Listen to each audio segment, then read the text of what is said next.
দিলাম। তবে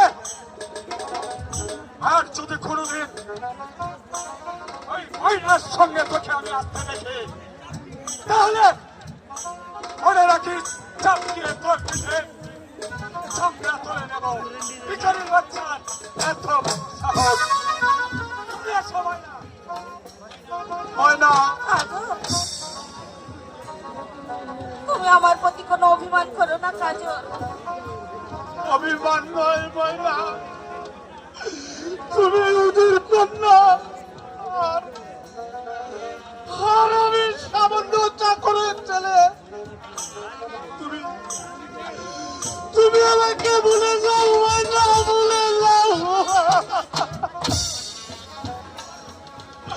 তোমার তোমার সাথে আমার ভালোবাসা হতে পারে না, হতে পারে না। তুমি এমন করে বলো না কাজল, আমি যে মন প্রাণ দিয়ে তোমাকে ভালোবাসি কাজল। তোমার জন্য আমার জীবন দিতেও আমি রাজি আছি কাজল। তাহলে যে তোমাকেও আমার মতো শাস্তি ভোগ করতে হবে ময়না। তুমিও জেনে রেখো কাজল, ময়না হাসতে হাসতে মৃত্যুকে বরণ করে নেবে, তবু তার ভালোবাসাকে কখনো দূরে ঠেলে দিতে পারবে না বন্ধু, কোনোদিন না।